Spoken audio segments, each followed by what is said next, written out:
nuko naje ndiruka nuko nanje ndiruka ariko si nk'utazi yaja ariko si nk'utazi yaje nkubitana ibipfunsi nkubitana ibipfunsi ariko si nk'uhusha ariko si nk'uwuhusha kandi ndwanya umubiri wanje ndwanya umubiri wanje nkawuhindura umuja nkawuhindura umuja kugira ngo kumbure maze kwigisha abandi nanje ubwanje sinze mboneke ko ntemewe garukiriza ngaho vuga uti nanje nshinyiza umubiri wanje bisubiremo cyane uti nanje nshinyiza umubiri wanje subiramo uti abiruka biyima byinshi kugira bahabwe igisibo bantu b'Imana ngomba kukubwira ngo utize gucecekesha umubiri wawe mu byifuzo byose ufise arico nita kuba discipline nkuko abatlete badisciplina ntibapfa ivyo banyoye by'ibisukari ntibapfa ivyo bariye kuko ashaka kuzohabwa igitsibo umuntu afise yari karaja umuntu yiteze kwakira igitsibo afise ubuzima buri discipline abantu ba mbere twari dukwiye gusanga bari discipline twari dukwiye kubasanga ubwa mbere na mbere mu rushengero kuko ni ijambo ritwigisha ko tugomba kwiga gucinyiza umubiri wacu isi itubwira ngo baho kushaka je suis libre de faire ce que je veux quand je veux comme je l'entends isi ifise ibyo twita ama valeur ya liberté biriko bironona isi bihugu bimwe bimwe ono ya liberté birotoriza n'ama mariage y'aba homosexuels ibintu byose baravyotoriza ico umuntu ashaka cyose kimuhe amalwa mwamwe aratanguye kwiga ingene umuntu ashobora kuryamana n'igikoko akondisiyo ko atakirengera muri liberté yacu isi irakunda liberté ku buryo ugiye ukaraba abantu liberté ariko mu ijambo ry'Imana niho hatwigisha honyene yuko liberté atari ugukora ibyo kameremere kose kadusunikiye gukora ariko liberté ni uburenganzira dufise bwo gucira bugufi no kuneshwa n'ico Imana ivuga tugashobora gucecekesha umubiri kuko umubiri y'ukorera ibyo gushaka byose ukubera umwami nawe ukawubera umuja ukaba umuja w'umubiri wawe umubiri urashobora kugushira mu buja no muri esclavage igihe cyose ushaka kuwumvira ku byo ushaka ariko ijambo ry'Imana ryaratwigishije rirakadutahuza yuko ico umubiri wacu dusaba ico kameremere yacu dusaba tutagomba kucemera ariko tugomba kwiga gucinyiza umubiri wacu kugira ngo tuboneke nk'abemewe imbere y'Imana kuko tuzi yuko ico twemerera umubiri gishobora kudutuma duhomba kuhona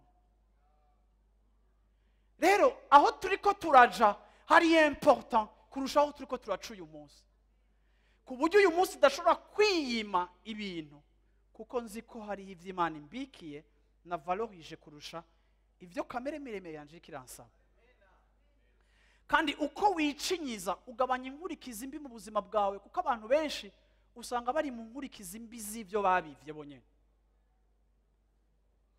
Imana iturinde ayo masezo mu buzima bwacu aza nk'inkurikizi mbi z'amadecision twagiye dufata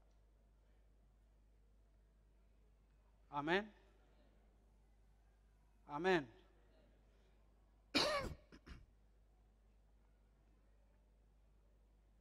Yero ndiko ndavuga ngo hari ibihe sindiko ndavuga ivyo twe tudakontrola ibyo twe dukontrola ndiko mvuga ibyo twe tudakontrola kubw'ivyo rero ntube umunyamwuka cyane ariko nube discipline kuko ibintu byose tubitwara muri domaine ya prière ibintu byose tubya munyombeye piko matake ya maho matake Bwana sifiwe sana Yesu ashimwe cyane kenshi mu buzima bwacu iyo turiko turaka rero muri ivyo bihe tudakontrola tukiri kuri iyo point ya kabiri iyo turiko turaca muri ivyo bihe bitatuva ko tudakontrola kenshi ibihe ntubitahura utaravyinjiramo igihe winjiye mu bihe byo kubura igihe winjiye mu bihe byo kuvugwa igihe winjiye mu bihe byo gutabwa ibihe winjiye mu bihe byo kudatahurwa igihe winjiye mu bihe ibihe kenshi iyo tugiye kuvyinjiramo kenshi ntitubitahura tuvyinjiramo kenshi ibihe tubitahura tubigezemo hagati canke iyo birangiye ni bande batahura ico riko navuga nico gituma uzosanga umuntu akavuga ati Imana kubera iki Imana kubera iki Imana kubera iki kintu Imana kubera iki Imana iki kintu ndiko nagicamo kubera iki wagize gute reka nakubwire ntitutahura ibihe tutaravyinjiramwo tubitahura tubirimo cyane tukabitahura byarangiye. Haleluya, amen. Rero ntaco bitwaye nimba udatahura ivyo uri kuracamwo, ariko kandi agomba kubwira ikintu kimwe ngo kutabitahura kwawe siko kubigira ibihe bibi, ariko we nimba utabitahura Imana irabitahura, kandi mu gihe gikwiye Imana izoguha insobanuro z'ico uri kuracamwo. Yesu ashimwe cyane, Yesu ashimwe cyane. Haleluya, amen. Imana ishimwe. Romains 11 verset 33. Abaroma 11 ku murongo wa 33.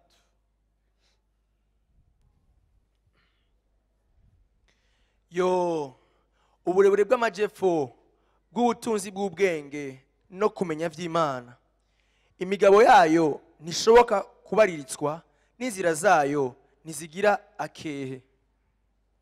Ninde yamenye umutima w'Uhoraho? Canke ninde yabaye umujanama wiwe? Canke ninde yabanje kumuha kandi azokwishurwa? Kuko vyose biva muri we kandi bizanwa nawe, kandi vyamuremewe, icubahiro kibiciwe ibihe bidashira. Amen. Amen. Oh, profondeur de la richesse, de la sagesse et de la science. Alléluia. Ni profondeur de la richesse, de la sagesse et de la science. Ravions de Dieu. Que ses jugements sont insondables et ses voies incompréhensibles. Ses jugements sont insondables. Ses jugements sont incompréhensibles.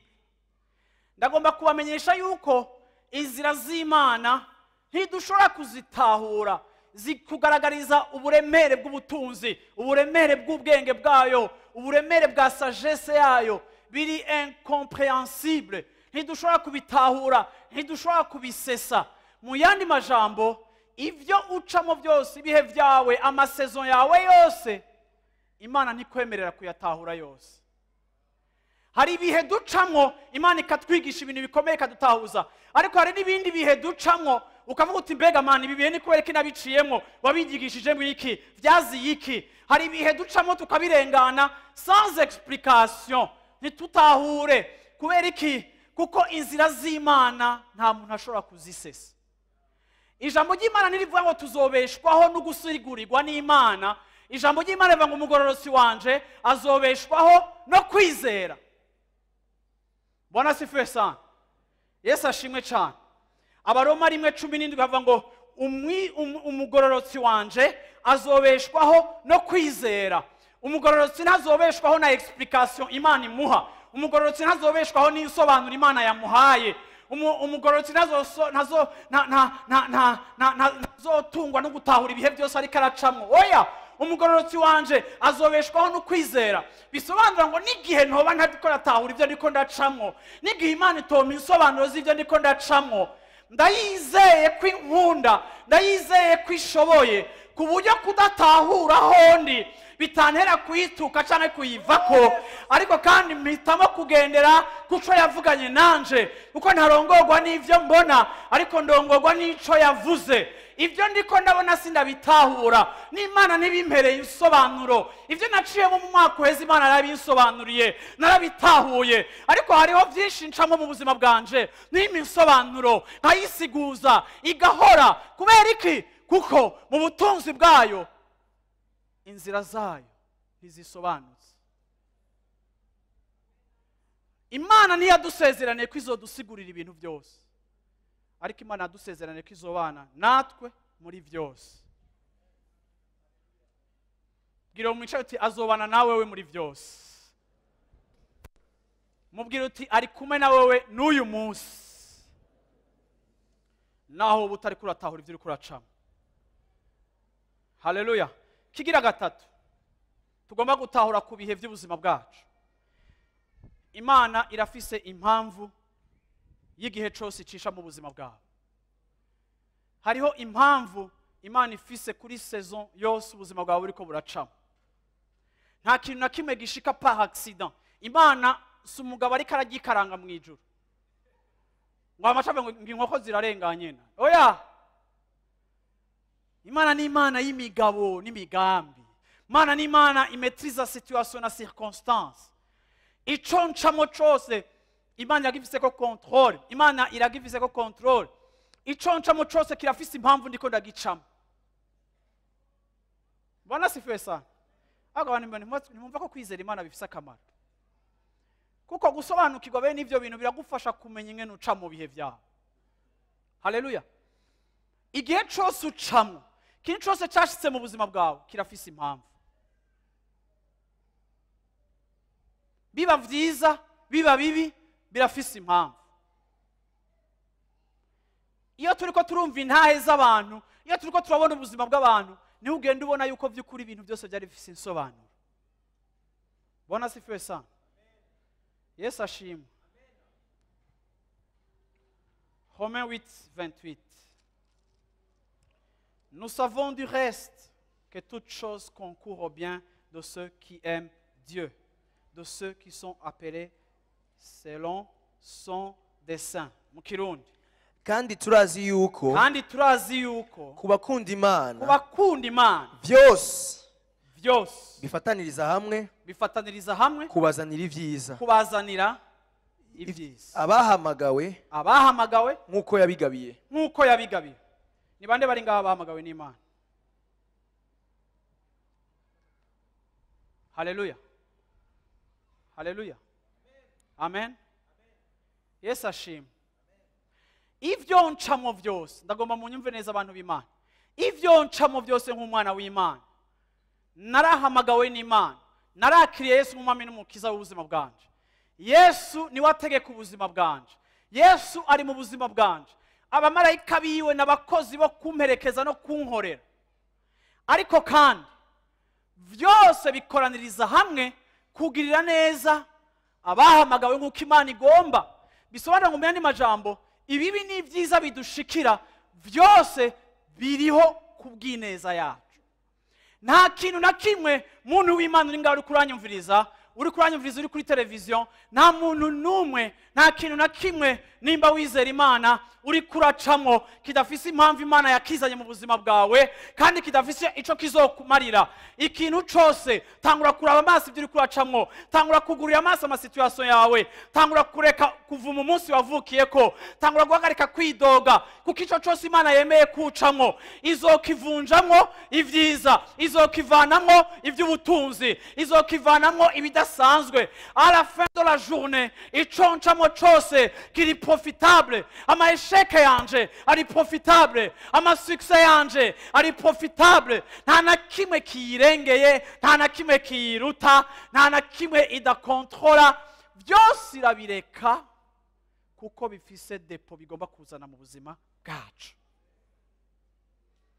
Uyu murongo niyo imwe mu mabaza ari fondamentale yo muri Bibiliya umukristo wese akwiye gutahura.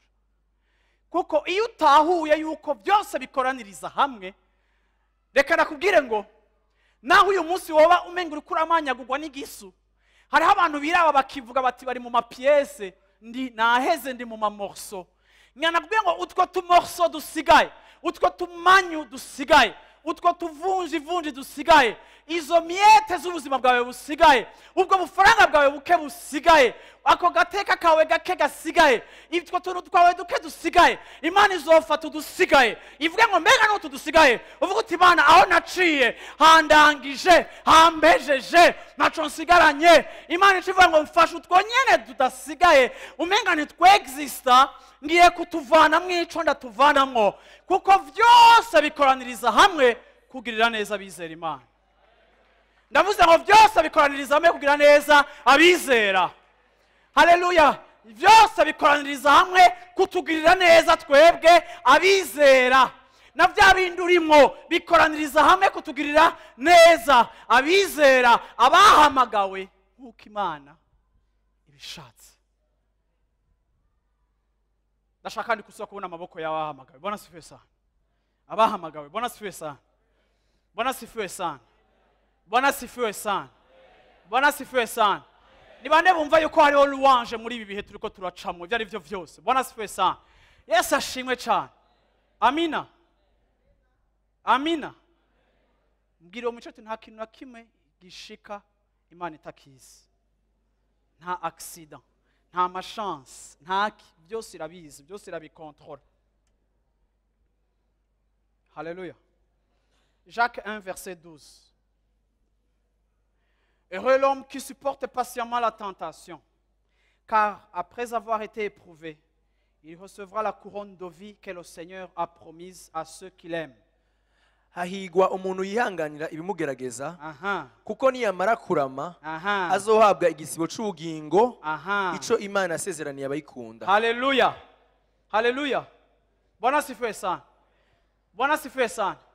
Urahiriwe nimba uri kurihanganira ibiriko birakugerageza, kuko inyuma yo kwihangana hakurikira kwambikwa. Yesu ashimwe cyane. Ndavuze ngo inyuma yo kwihangana hakurikira kwambikwa. Ntibishoboka ko wihangana hama ngo ntuze wambikwe, ntibishoboka ko wovyihanganira hama ngo ntaza gusige, ariko inyuma yo kwihangana azokwambikwa. Imana iguhezagire, Imana iguhezagire muntu uri hano hantu uyu munsi wihanganira, uri kuraca, uri eprouvé, uri kuracishwa mu muriro, ariko hirya y'ivyo bintu, hirya y'iyo saison yo kugeragezwa hazobaho kwambika igitsibo mu izina rya Yesu Kristo. Abantu b'Imana bavuge ngo amen. Abantu b'Imana bavuge ngo amen. Haleluya. Twe nituri abantu bidoga, nituri abantu bicurikira, ariko turi abantu bizera ko hariho amasaison. Haleluya. Il y a un temps pour tout sous les cieux. Haleluya. Amen. 1 Pierre 3:14. Petero wa mbere 3:14 kugera kuri 16. D'ailleurs, quand vous souffriez pour la justice, vous seriez heureux. N'ayez de aucune crainte et ne soyez pas troublés. 14. Yamara naho mwobabazwa muhowe kugororoka, mwoba muhiriwe. Ntimuze mutinye ivyo babakangisha, ntimuhagarike imitima. Stop. Ni bangahe muri mwebwe muriko murababazwa kubera kugororoka? Mwahisemo gukurikira Imana, biriko birabakuta. Uravyumva hari ibyo mwari kwa mwashitse ko mu bubandi bwanyu ariko mwabihagaritse kubera mwahisemwo. Ibyo nivyo bita souffrir pour la justice. Ni igihe wemera guhagararana n'Imana, igihe inzira zawe n'ubwenge bw'abantu bukwereka izindi orientation, ukavuga uti ndemeye guceregwa ariko ndahashikane n'Imana, hakwinyarukiriza nkayishikana, Imana itari idahezagiye urugendo rwanje. Verset 15. Ariko mwubahe Kristo mu mitima yanyu, ariko muri ivyo bihe muriko murababazwa mwubahe Kristo mu mitima yanyu, ko ari we mwami. kariwe mwami. Muhore mwiteguye, Mwame mwiteguye kwishura umuntu wese kwishura umuntu wese ababajije inyanduruko y'ivyizigiro biri muri mwebwe. Bwana sifiwe sana. Abantu bakaza bakakubaza, none ko womenga utabona kuri mu ngorane, mbega kumenga wowe umutwenga kandi wowe ubona ko ibintu byawe byabaye nabi, mbega kumenga wowe umeze nk'ikintu kitabona, mbega kumenga wewe, mbega kumenga wowe, mbega kumenga waza, mbega kumenga hashango zakoranye ko kumenga oya bizakoranye ko, ariko mwamwe mwiteguye mumushima mwezwa mu mitima yanyu, ariko en même temps mwiteguye kudefenda votre espérance. Aho ivyizigiro byanyu biva, igituma mumeze gutyo, igituma muhimbaza umenga ibintu byameze nabi, igituma uri kuratwenga bakwirukanye mu kazi, igituma unezerewe kandi bakubwiye diagnostique kugwaye, igituma ucelebra kandi bakubwiye yuko ejo batazokurira amashure, mbega kumenga uri bono, mbega kumenga uranezerewe. Wame witegure kudefenda ivyizigiro byawe aho bikomoka, aho uzovuga uti byose bikoraniriza hamwe kuzanira ineza bizigiro uhoraho. Wabihora ndihira yabihagaritse, ariko kandi Imana ntiyahagaritse. Imana yamukoresheje muri saison yiwe y'ukumbera umugisha birahagaze. Imana ihagaritse ukuboko kuye kumpezagira kubera Imana itagomba ko ndamusenga. Nari ntanguye kumusenga kuko ari we yarungika ukuboko akampezagira, ariko Imana yakuyeho ukuboko kwiwe kugira ngo nyigishe kuyirabayo. Sinzi ugiye gukoresha wundi, ariko kandi nditeguye for the next season. You understand, my friend? Yeah. Come on. Ntidusenga abantu, ntidusenga ibihe, ntitugira gute, uravyuma ntidukangwa, change mirabishe, arikije turavuga ngo amina. Aravyemeye. Haleluya. Jenzo compose indirimbo ivuga ngo aravyemeye. Murayumva ingene imeze? Aravyemeye. Bwana asifiwe sana. Niyamara kuvyemera, haleluya, ko binshikako birashobora kumbabaza bikababaza umuntu wanje w'umubiri, ariko kandi nzoshishikara kwezwa mu mutima muri Kristo Yesu, kandi nitegura guhagarara ku vyizigiro vyanje, vuga ati n'ubu sindamuvako, n'ubu sindamutuka, kuko arashoboye. Abantu b'Imana bavuge ngo amen. Abantu b'Imana bavuge ngo amina. Kigira kane, tugomba kwiga ku bihe ducamo mu buzima bwacu. Ibihe ducamo bifise ibihe vyiza n'ibihe bibi. Muri saison zose habamo ibintu vyiza, hakabamo n'ibintu bibi. Amen. Ibihe vyiza n'ibihe bibi. Nukuvuga ngo ubuzima bw'umukristo bufise leho eleba. Ubuzima bw'umukristo bufise ibihe byo kumera nk'uri hejuru ku gasozi, bose bamuraba, bose babireba. Yandi biva gute? Hajya hantu y'abakristo barakunda bose babireba. Iyo umuntu yahezagiwe bose uravyumva. Ariko je amaklipe y'abakristo arantweza kwera. Muzore muzana abahanura amaklipe mugira. Uravyumva bose babireba. Kuko umuntu afise contact z'imodoka. Bose babireba. Contact z'imodoka. Bose ba. Kuko umuntu ari kwikinga bose babireba. Yaronse jeep, oza jeep bakora ifilima. Bayikira muri clip n'abacagira ifu. Hariho ibihe vyo kuba ku musozi bose babireba, ariko kandi ntitwibagize ko hariho n'ibihe vyo kuba mu biyaya aho atanumwe akubona, invisible areyuni, hakenewe microscope kugira bakubone, hateza kuzana ibintu binini kugira babone aho uri, ntuboneka, kandi iyo wumva umenga wari ukwiye kuboneka ko nitukubona, uravyumva ntibakuramutsa, ntibagupepera. Hari abantu usanga bafite utu complexe ngo ntumbona, hewe ntubigire birebire sinakubonye. Noneho bagomba kuduforsa kukubona ntuboneka. Niyo ni saison. Ariko ari gihe tuzokubona ukiri hariya anya.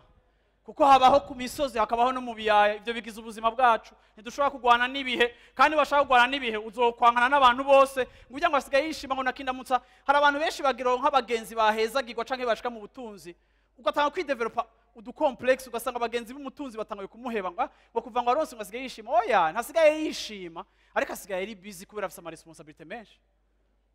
Ngo ndamuhamagaye ngo cumenga ngo ndamuhamagaye ngo nihamagaye, kare waramuhamagara gatatu gasubiramwo mukinga kuri niveau imwe, ariko kuko yagiye kuri niveau hejuru mu telefone iri mucurinda ngo ngivo ko nabansubiza ngo atamuhamagaye gusubiramo, aca du complex, muhamagare 4, muhamagare 6 ari.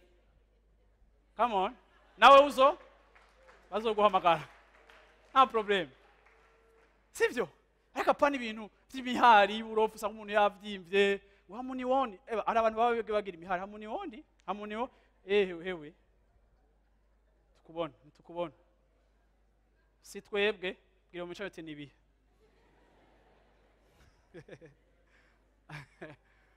Bwana asifiwe sana. Yesu ashimwe cyane.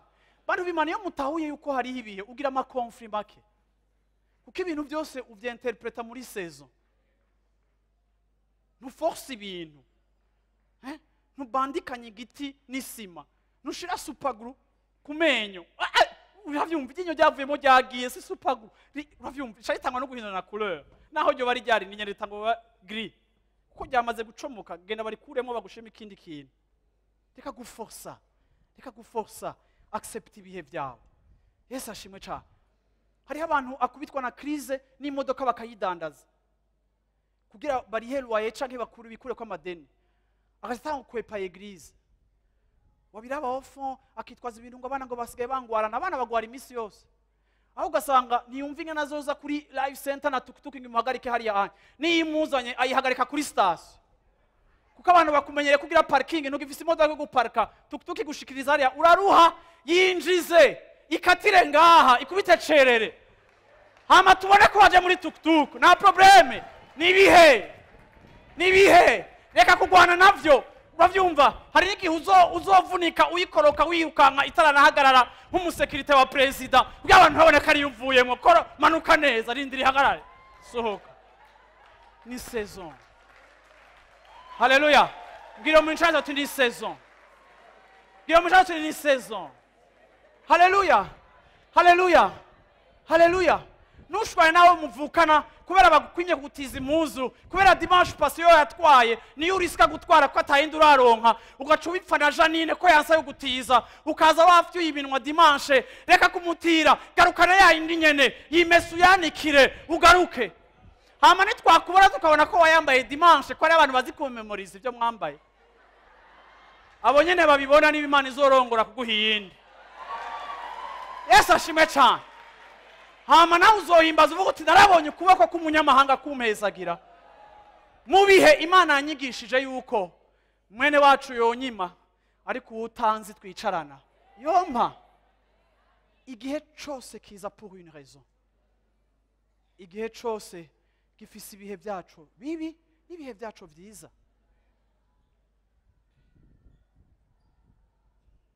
amen amen ndakunda iyo mbona umuntu azi kwakira ubuzima bwiwe uko busa nuko bumeze idefo y'abantu bo muri ville mwe muri munanje ndimo abantu bo muri ville n'abafenteri sinzi kweri uwo mwuka iyo waju sinzi kuri mu kiyaga ariko ryohererwa aho ugeze kuko ejo Imana izokugirira neza Yesu ashimwe cyane ntushake kudushinga intahe z'ivy'Imana yakoze kandi baratunyegeje kuko tutigeze tumenya yuko no mu bihe bibi kuko wagumye ushaka kwaparesa neza twereke ko wahombye tubibone hambura ingene abantu bagenda gusenga baje kukuririra Imana naho utazi no kwisengera ega hari Imana iprovoka jalousie gaprovoka fardo mu bandi gihe utazi no kwikorera imitwaro yawe ariko bazogusengera gute batabonye ubwambure bwawe inguko umeze igirato capinze tukwakira nimba protokole yawe uri kwicarika imbere ugatanga gutwara hariya nta problem vuga uti ibi byose nibi Mana nituma bambona bakanshira imbere cyangwa bakanshira inyuma je nta problem fils nibihe Bwana sifiwe sana amen Yesu ashimwe cyane Philippiens 4 verset 12 niko Paulo yavuze je sais vivre dans l'humiliation et je sais vivre dans l'abondance en tout et partout j'ai appris à être rassasié et à avoir faim et à être dans l'abondance et à être dans la disette nzi gucishwa bugufi nzi no kugira umurengera muri cyose muri vyose no muri vyose natiwe ibanga aka kajambo ndagakunze natiwe ibanga aha ryo mu vyo guhaga ebana ndi umushampion mu vyo guhaga no mu vyo gusonza ndi no umushampion mu vyo gusonza ryo mu vyo kugira umurengera ndi umushampion mu vyo kugira umurengera nkaburaho ndabikwiza no mu vyo gukena ariko kandi no mu gukubitika nkabura nayikinga navyo ndi champion Bwana sifiwe sana bantu b'Imana ibihe ducamo Imana igomba kutwigisha kuba abakristo bari stable vuga uti stable vuga uti mbega stable mu kirundi ndavyite gute mu kirundi ni gute stable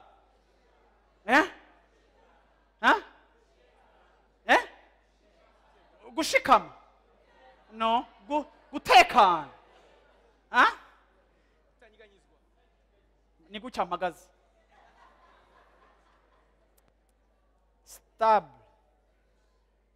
sindi umuntu avaria simvyimba isura ngo bace bamenya ko uyu munsi vyanse sishuha cane nkayambira abantu bose bace bamenya igiceri caje oya ndi wa wundi bihari bitahari nawe wamenye umufuko wanje uko umeze andabiye kuri comportement yo hanze kuko je sais vivre dans l'humiliation ndazi kubaho dans l'abondance nkuko nzi no kubaho dans la disette igihe c'ivyanje ntigihindura ingene meregwa iyo ni eta y'umukristo ashitse atameze nk'igicu dufise abakristo benshi bameze nk'igicu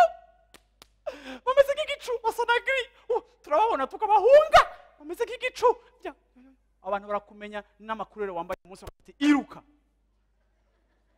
ariko Imana igomba kudushikana ahantu ibihe ubuzima bwacu twagiye ducamwo Imana igomba kutwigisha kubaho dufise no kubaho tudafise valeur yawe niri calculer en fonction y'ama possession ariko kandi valeur yawe naho abantu bayirabira ku byo ufise ico wimenyemwo mu Mana gihagaze ku cimana kuvuga ko point et trait à la ligne kubw'ivyo rero ndi stable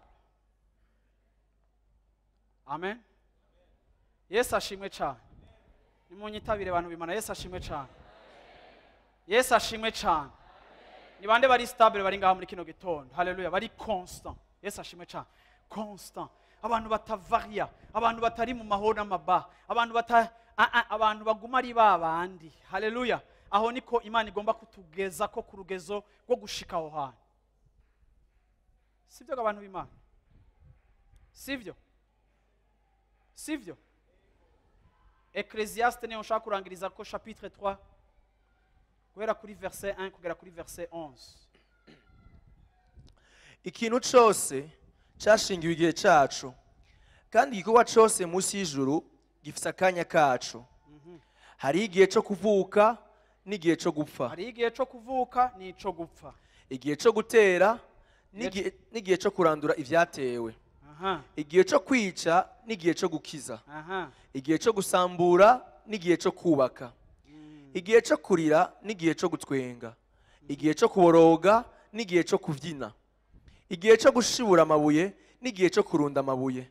Igihe cyo kugumbirana n'igihe cyo kwirinda kugumbirana.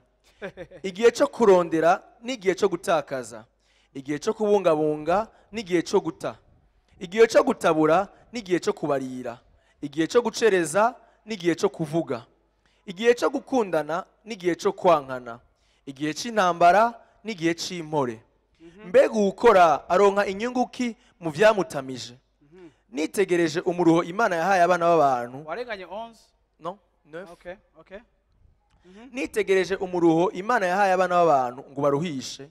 Ikintu cyose yakiremye ari ciza mu gihe cyacu, kandi yashize ivyumviro by'ibihoraho mu mitima yabo, naho umuntu adashobora guserangura igikorwa c'Imana yakoze uhereye ku itanguriro ugashitsa ku iherezo. Ndashaka twese dusubire hamwe aka gace ka mbere, aka kantu ka mbere 3:11 hava ngo il fait toutes choses bonnes en son temps. Kavuge mu Kirundi fils. Ikintu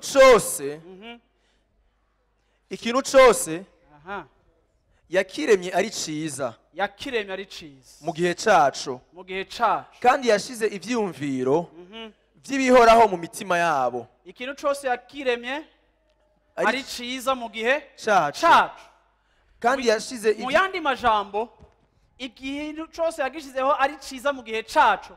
Wowe n'ibyo uriko wita bibi, igihe Imana ibizanye byitwa byiza, kuko Imana ikintu cyose yakigize ciza mu gihe cyacu.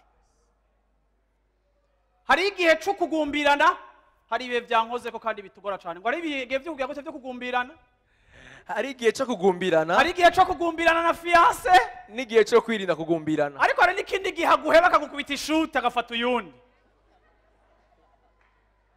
Sivyo? Igihe wamenga bimeze neza byari biryoshe, igihe afashe uyundi birababaje. Ariko ikintu cyose gifise umwanya wacu. Ntitugiye gusara kubera yaguhevye, nawe nukwiye kumeneka umutwe kubera yaguhevye. Nimba igihe kimwe yarakugumbiriye, kindi kagiga gukubita ishuti, nuvyakire uvuga uti Imana nimba yandekuye, wowe ni wandekuye, kanatsinda wosanga atari we wanje. Nimba naramukunda ariko wowe kabira ukabona atari wambereye, arakagenda naho muri vision yanje yari uwo, ariko kandi harakaza ubona kari wambereye, ndamurekuye. Vuga uti ndamurekuye. Hari umuntu ndiko nabwira vuga uti ndamurekuye. Bwana sifiwe sana. Hari igihe umuvyeyi agumbira umwana avutse, akamutarura akamugumbira akagira gute, ariko kandi hari igihe dotiba umwana akagenda.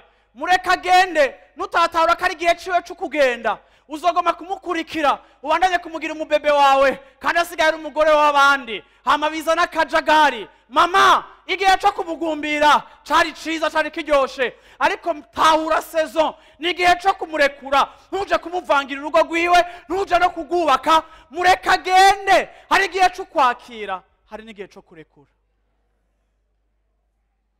Iyo tudatahura ko ikintu cyose cyashingiwe igihe cyacu, dukora ibikorwa biri déplacé, dukora ibikorwa biri en dehors y'ibikwiriye, muri saison idakwiriye, hama bigaproduce ikintu kibi. Niyo umuntu atanga ngo je ko sitavyumva, ngo je ngo mbona ngo je mbona ngo yakanyishura nabi, kandi ngo je nandi ndamugiriye neza. Oya,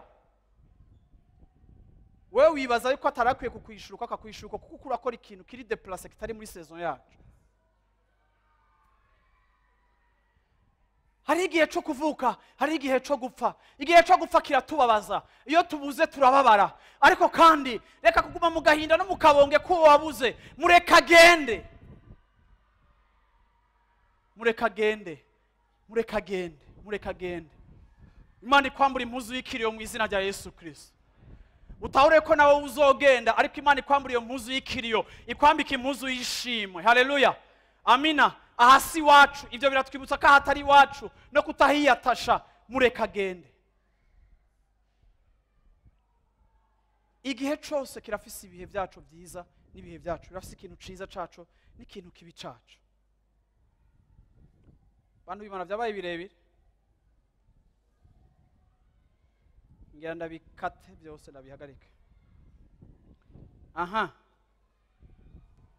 icya gatanu ndakirangiriza ko nzobandanya buhoro buhoro muri indwi yacu y'amasengesho gutusha ku bintu bimwe bimwe.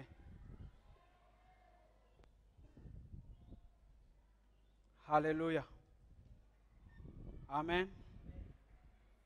Icya gatanu, ico bivye uyu munsi muri saison uzocimbura muri saison ikurikira, kuko nta na rimwe igihe cyo kubiba arico gihe cyo kwimbura. Ngira ndangirize kuri faiblesse na défaut abakristo benshi bafise canke abantu bafise muri Afrika. Iyi ni défaut iri commun ku banyafrika benshi, kandi kubwanje ndayidentify nk'ikintu gituma Afrika rimwe na rimwe bigora gutera imbere, kuko abantu ntibatahura yuko hari igihe cyo kubiba n'igihe cyo kwimbura. Abantu barashaka yuko ico bakora uyu munsi gica gishoboka ejo. Abantu barashaka yuko umutaha ashizemo uyu munsi ejo aca cika umumilliardaire. Abantu barashaka yuko atanguye aka business kiwe inyungu yose aca yironka muri uyo mwanya. Nico gituma abantu baspekura, nico gituma abantu bazimba, nico gituma abantu bihenda, nico gituma n'abantu bidekuhaje. Kuko iyo agiye kubiba, ijambo ry'Imana rivuga ngo iyo umuntu agiye kubiba agenda afise umubabaro, agenda aremerewe. Iyo agiye kurekura imbuto agenda ababaye, abiba arira. Ariko rimwe na rimwe iyo turi abantu baspiha kuri grandeur, iyo turi abantu bizeye yuko Imana izodukuza ikatugira abantu badasanzwe, igahezagira ibyo dukora, igahezagira imiryango yacu. Grandeur si ikintu kiza mu kanya isaso, grandeur si ikintu kiza pampa si tic tac. Ariko kandi urabiba mu gahinda, urabiba mu mubabaro, ariko kandi rimwe na rimwe hari igihe tugenda kubiba, tukagenda kubiba umenga turababaye. Ariko rimwe na rimwe ugasanga kugira ngo uvyare ico kintu, kugira ngo ico kintu gihagarare, kugira ngo ubone iryo terambere ushaka, kugira ngo ubone iyo grandeur muri famille yawe, reka kuvuga ngo naragize gutya, narasenze, narakoze utu technique, nditeze kubona inyungu. Ariko kandi hari igihe ivyo wakoze bitari suffisant ngo bikuzanire ivyamwa. Reka guhagarika gukora ico wari kurakora, reka guhagarika kwifata neza, reka guhagarika gukora ibintu byose neza, reka kuva muri excellence kubera ibintu bidaproduce ico washaka ubunyene. Ariko kandi grandeur si ikintu kivyagwa mu munsi umwe, ni ikintu kiza buhoro buhoro. Yesu ashimwe cyane. Navuze ngo Yesu ashimwe cyane. Hari igihe tubiba imbuto ugasanga icubivye, uzokwamuza kukiraba aho kiri, ugakorera amosozi yawe agacika ayavomerera imbuto yawe. Iyo umuvyeyi agomba kuvyara arababazwa, uravyumva, kuko ariko avyara ikintu gikomeye, ariko avyarira humanité. Ariko rimwe na rimwe hari n'igihe kugira ngo nacaka indi wavyaye, kimwe wahagurukije, umugambi wahagurukije, projet wahagurukije, ministère wahagurukije, igikorwa mwahagurukije nk'abagenzi, projet mwiyumviriye hamwe, ibintu mwasengeye, reka kuvuga ngo ejo kuko ibitabaye, hari igihe bizovyagwa bigakurira mu marira menshi n'agahinda kenshi, kuko Imana yashizeho amasaison, kuko saison tubiba siyo saison twimbura.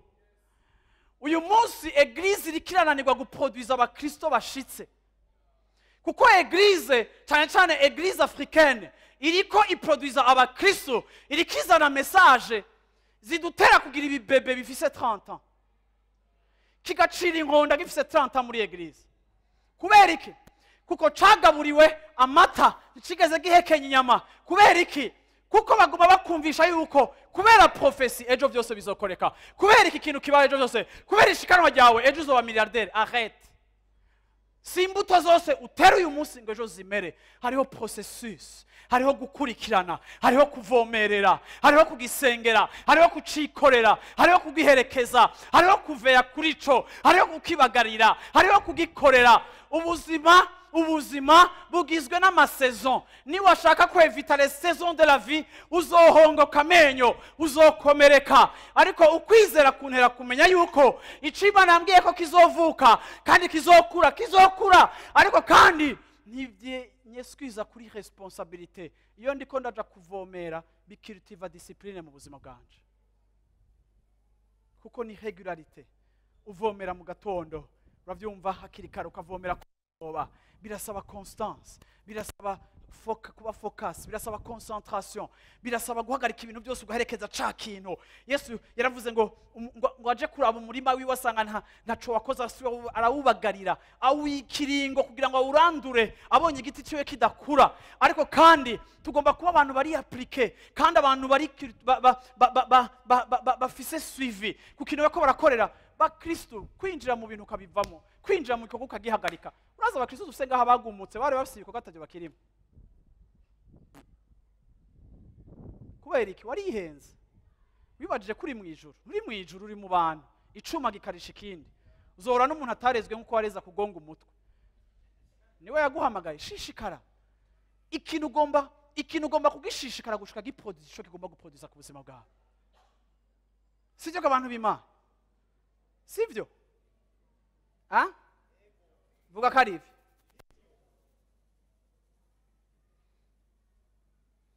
Umuntu umwe yarigeze kumwe ngo mbe pastor ngo warabonye ko ntakikora bya bindi. Eresha amazi imisi ntabibona ngo niko utabimbajije. Yo, je ndaza kukubaza, sinshobora kubikubaza. Kuki abantu bakunda ko abantu bababembereza, babavuye ngo mbe kuki wabihagaritse? Ngo Jacqueline yanutse, yangire ngo urashobora bihagarika, shaka kubihagarika.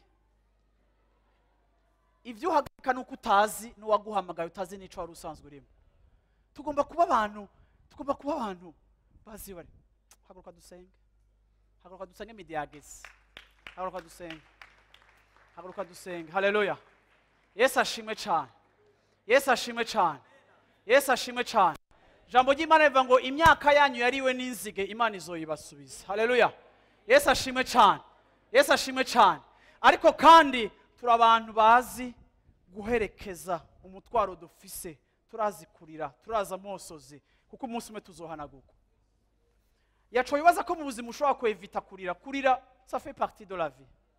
Igihe tubabajwe turarira, igihe bitagenze uko twashaka turarira, igihe bitabereye mu mwanya twashaka turarira. Ariko kandi ibitangaza by'Imana tubibonera aho hantu, kuko Imana yavuze ngo nimumenyeshe ibyo mukeneye byose mu kwinginga. Nta muntu yinginga adafise umutwaro, nta muntu yensista adafise umutwaro, nta muntu yinginga atafise ukwizera ko Imana yavuze zo gikora. Ndarangije mvuga ngo turi abantu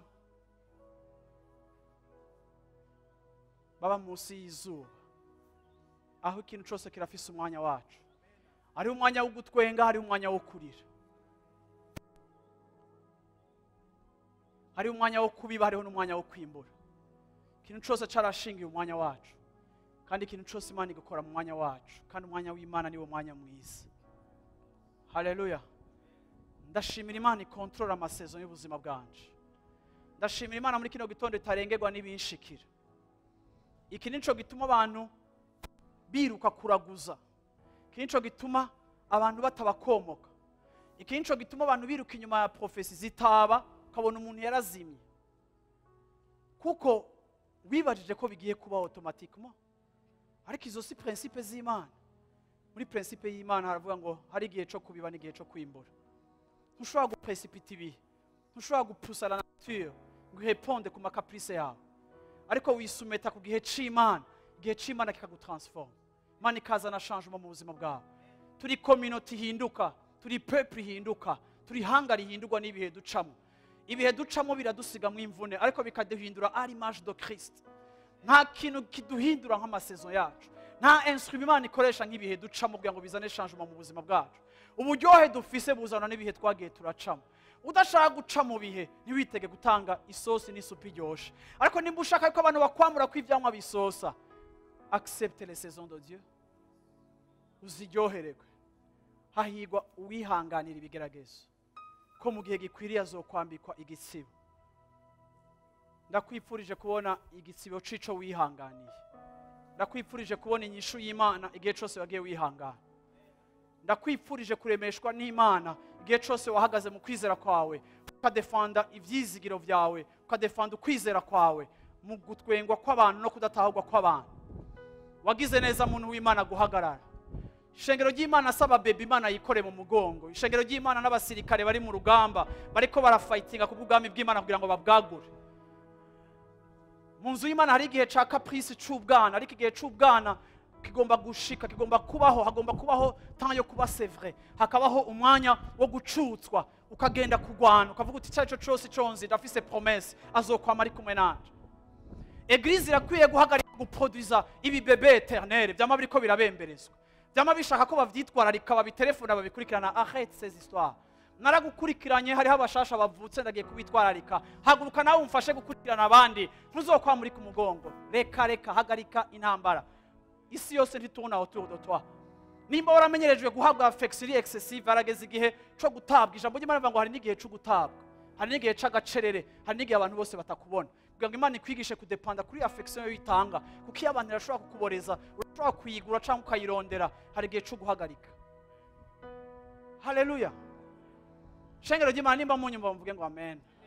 Uko mutavuze amen nguma mvuga ko ndafise amajambo menshi yo kuvuga kandi numva novuga. Haleluya. Washobora kuduza ibiganza byawe ukavuga uti Imana shoboza guca muri iyi sezo. Haleluya. Mu buntu bujanye n'iyi sezo ndimo. Haleluya. Ndakeneye kumva amajwi y'ishengero ry'Imana hano hantu. Uti Imana shoboza guca muri iyi sezo. Haleluya. Muri indwi tuzobandanya kwiga gato kuri aya masezo y'ubuzima bwacu.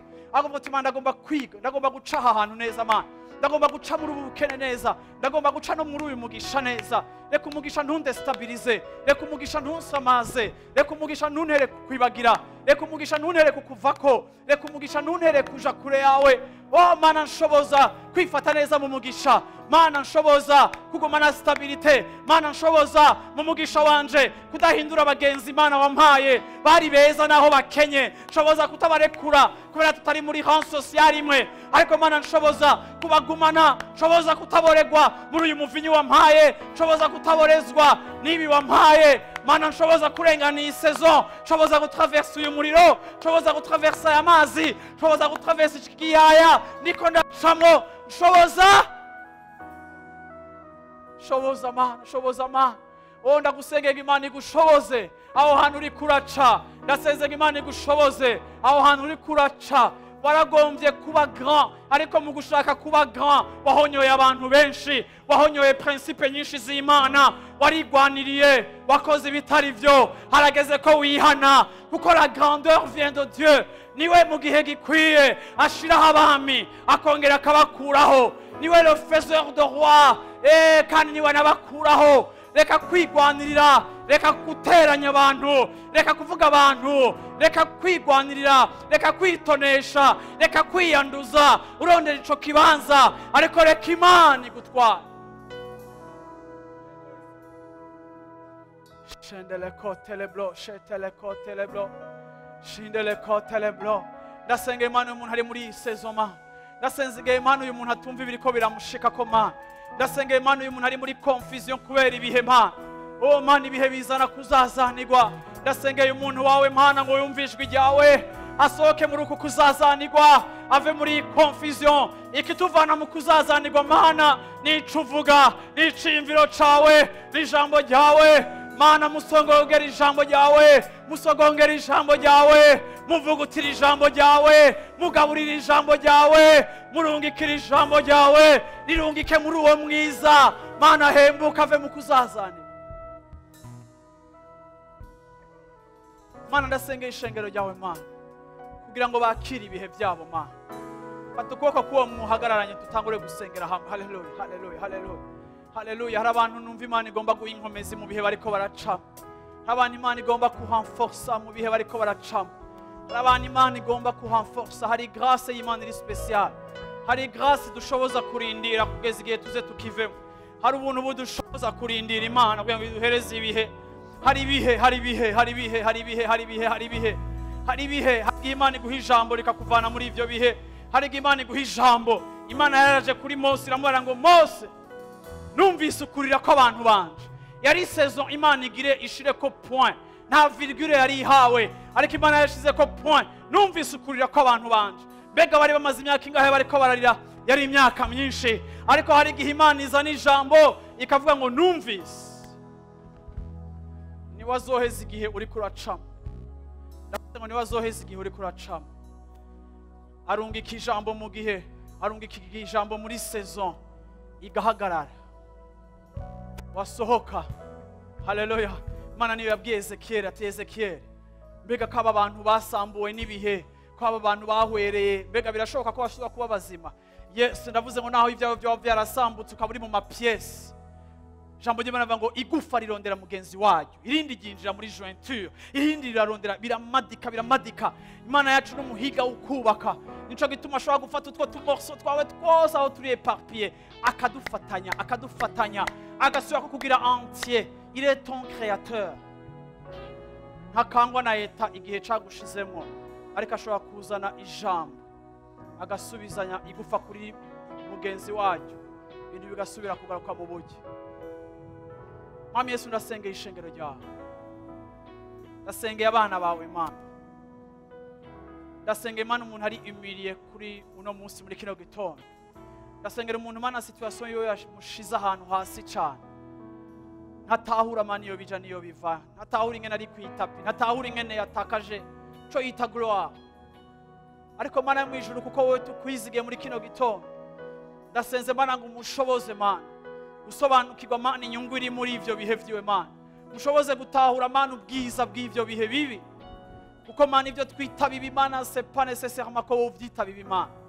Ndasengeye ishengero ryawe bari hano hantu bose Mana kugira ngo kuri uyu munsi Mana bakomezwe na wewe, buzuzwe inkomezi na wewe. Mpemu yera wuzura abantu bawe, mpemu yera ukomeza abantu bawe, mpemu yera uhindure attitude abantu bagira muri saison badashobora guhindura, ariko Mana mu ijuru bagire attitude ya foi, kuko umugororotsi wanje azobeshwaho no kwizera.